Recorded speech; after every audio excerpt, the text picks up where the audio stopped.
Face of the faceless అంటే ఎవరికి లేని వారు ఎవరైతే ఉన్నారో వారి కొరకు నిలబడి పనిచేసేవారు ఎవరైతే ఉన్నారో అది అని మనం అర్థం చేసుకోవచ్చు. ఈ దేశంలో బడుగు బలహీన వర్గాలు పేదవారి పైన జరిగే అగత్యాలు అదే విధంగా పక్షపాతము మనకందరికీ తెలిసిందే. నీళ్లు కావాలంటే దొంగలించుకోవాల్సిన పరిస్థితి ఉంటుంది. అదే విధంగా పేదవారికి ఇంకా పేదరికంలోకి నెట్టేయడం జరుగుతుంది.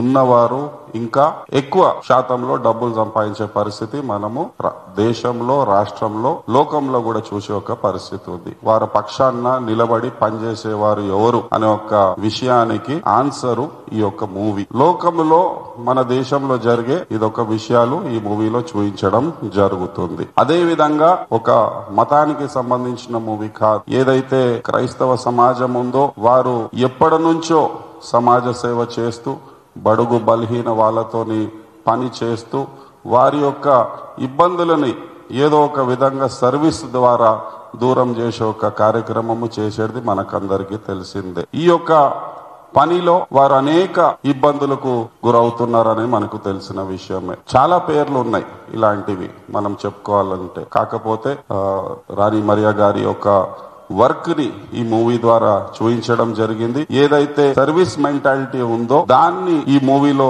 చూపించడం జరిగింది. బడుగు బలహీన వర్గాల్లో పని చేసి చాలా మంది ఇబ్బందులకు గురయ్యారు. ఈ మూవీలో కూడా వారు ఈ పని చేయడం ద్వారా వారిని హత్య చేయడం జరిగింది. సో క్షమాపణ, ప్రేమ, అదే విధంగా సర్వీస్ టు ద పువర్ అనేది ఏదైతే ఇష్యూస్ ఉన్నాయో ఈ మూవీలో చాలా బాగా క్యాప్చర్ చేయడం జరిగింది. కులాల మధ్యలో విభేదాలు, మతాల మధ్యలో విభేదాలు, ఉన్నవారికి లేని వారికి మధ్యలో విభేదాలు, అనేక విభేదాలు మనం ఇవాళ సమాజంలో చూస్తున్నాము. మా ఒక విజ్ఞప్తి ఏంటంటే అందరూ కులాలకు అతీతంగా, మతాలకు అతీతంగా ఈ యొక్క మూవీ చూడాల్సిందిగా మేము మనవి చేస్తున్నాము.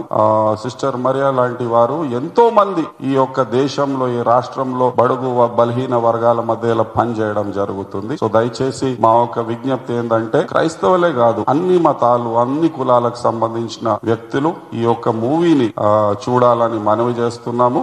As chairman Christian finance corporation మేము కూడా సమాజంలో ఈ యొక్క మూవీ విషయాలు కూడా మేము సోషల్ మీడియా ద్వారా, ఇలాంటి ప్రెస్ కాన్ఫరెన్సెస్ ద్వారా చేరజేయడం జరుగుతుంది. మా యొక్క విజ్ఞప్తి మీడియా పాత్రలతో అందరితో ఏంటంటే ఇది ఈ దేశానికి, ఈ సమాజానికి చాలా ఇంపార్టెంట్ మెసేజ్ ఇచ్చే ఒక మూవీ. సర్వీస్, ప్రేమ, క్షమాపణ అని ఒక థీమ్ గా తీసుకొని ఈ మూవీ చేయడం జరిగింది. మన రాష్ట్రంలో అయినా కానీ, మన దేశంలో అయినా కానీ, లోకంలో అయినా కానీ ఈ మూడు విషయాలు చాలా ఇంపార్టెంట్.